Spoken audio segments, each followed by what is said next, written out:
One of the things that I like about these really small creatures is that they're difficult. You can't see at once what their beauty is. You have to work your way into this world before you see the beauty of it.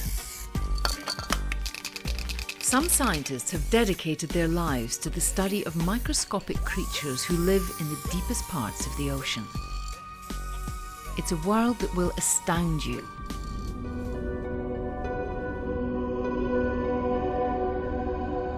Diverse and wondrous creatures, both big and very, very small.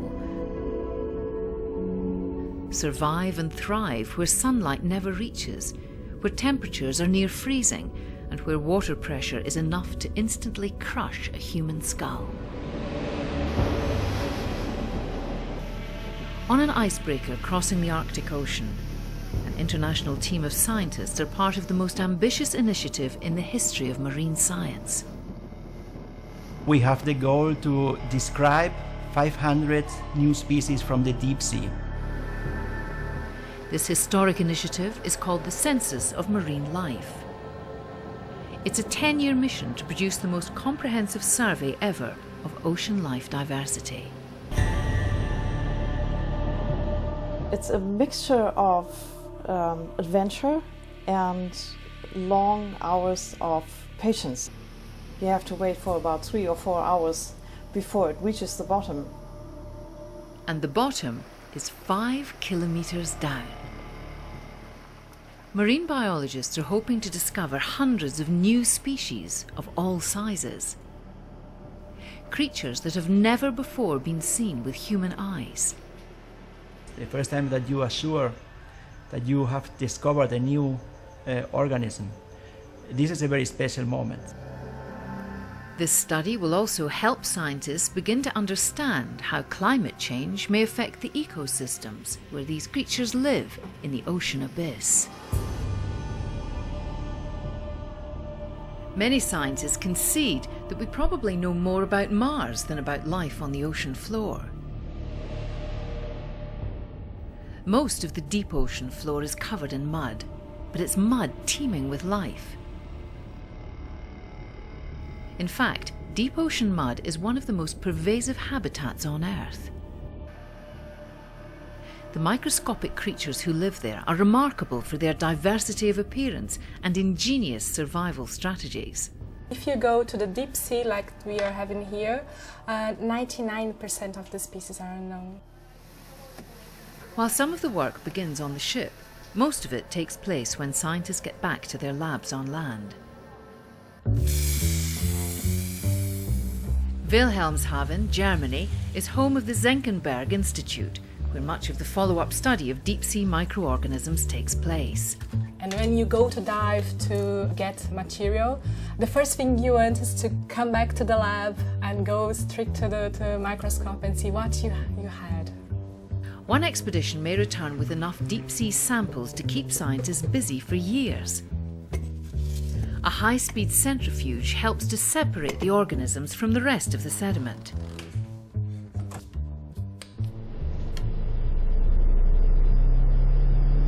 One sample there may be about 50 to 100 species, and I'm actually working on 20 samples.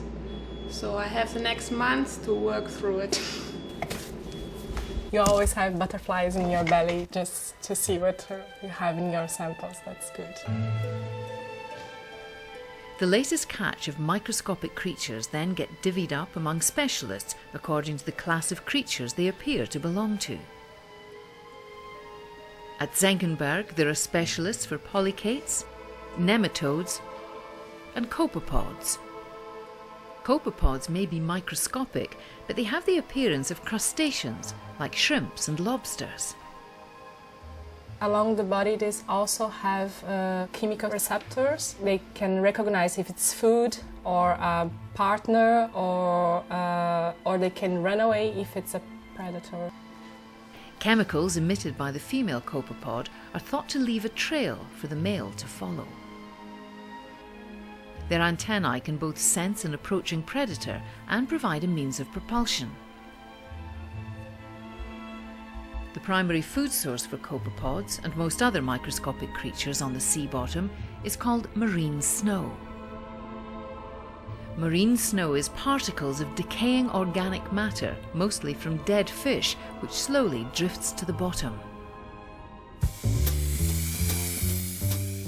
We always hope to find interesting animals, and I always want to find a new interesting nematodes which nobody found here before. Nematodes are the speciality of the Russian marine biologist Maria Milyutina. New beautiful animals. Nematodes are related to the humble earthworm. Fossil records of these creatures go back 600 million years. They may be microscopic, but there are male and female nematodes, and they do have sex lives. In some species, the male nematode dies in the process of releasing his sperm during copulation. The ratio between female and males is shifted to the females, so there are many more females than males. This is because the males, they should not take the food that can be eaten by females. They are more important in producing eggs. And also some of the males, they do not feed. So they don't have mouth parts, they don't have a stomach. They are just there for reproduction, and probably they are short-living. In about 20 years that I've been in the field of deep sea research, now more than 20 years, I've discovered at least 50 new species. Brigitte's speciality is a family of microscopic creatures called polychaetes. Polychaetes are a type of marine worm with paddle-like structures used for navigation and lots of bristles. Worms that I've seen in the deep do not have any eyes, or very small ones. Some do have eyes because they communicate with light flashes. Polychaetes, along with nematodes, copepods and other species, both big and small, which live at great depths, have developed an inventive response to life without sunlight. It's called bioluminescence. It's a chemical process in which a creature produces its own source of light. This self-generated light might help locate food, scare off a predator, or signal a mate.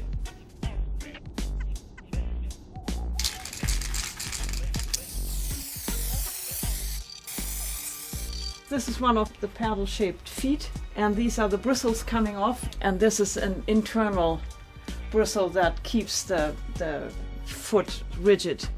It's the distinctive details, like the shape or number of paddles, or the length and position of bristles, which might distinguish one species of polychaete from another.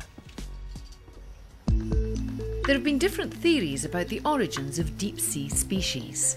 There was a theory that was called source and sink hypothesis, and it means that the shallower water is a source for animals that inhabit great depths, but they sort of fall into a sink, and they stay there because they are sturdy enough to survive, but they do not reproduce there or do anything. Marine biologists in the past believed that creatures at the very bottom were victims of bad luck. And that apparently is not the case. To them, it's perfectly normal. They find shallower water uninhabitable, so they reproduce and evolve just like animals that are closer to where we live. Every new samples bring new species. Well, I have discovered many species. I think I looked at 100 new species. I have discovered about 500 species. I just stopped counting. People just ask me, oh, how can you know that this is a new species? Discovering what you think may be a new species doesn't make it a new species, but it is the beginning of lots of hard work. You have all the literature, then you compare your animal with this literature. I think in a day I make up to 100 trips to the drawers. First we compare the characteristics of the animals with the key. We get to the family or to the species. When we look at the species, we have to describe them. I have to formally describe all morphological characters in words.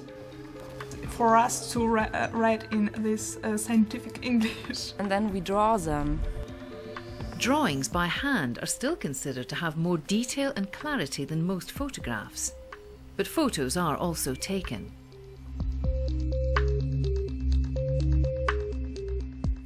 Only after it we can say, oh, that was this structure.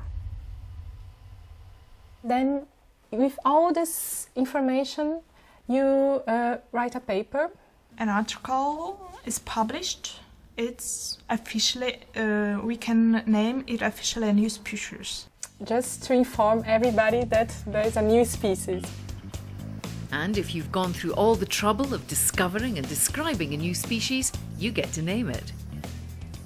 We can use the names of our friends or mother or something like this. My father is called Dieter, and I named the species Tantulacus dieteri. A scientist from China, he named to his ex-wife. A very special moment is when I found the species that I have discovered myself and described myself in other oceans. So it is like a meeting with an old friend, you know. You see them and say, oh, I know you, I have described you, you know. When I'm drawing the animals, then in the night I dream of it. I always dream about finding new beautiful Ceramanimatidus. This one looks like nothing I have seen before, because it has extremely long setae or bristles on, I think, the third segment, and then it has pairs of branchiae. So this may very well be a new species also, that I'm sure are new to science. At least I've never ever seen anything like this. Because you have seen tens of thousands of animals, you just know that you see a new species when you see one. For some marine biologists, discovering a new species is a daily thrill. I don't think that we will ever know all the species that are living in the abyss.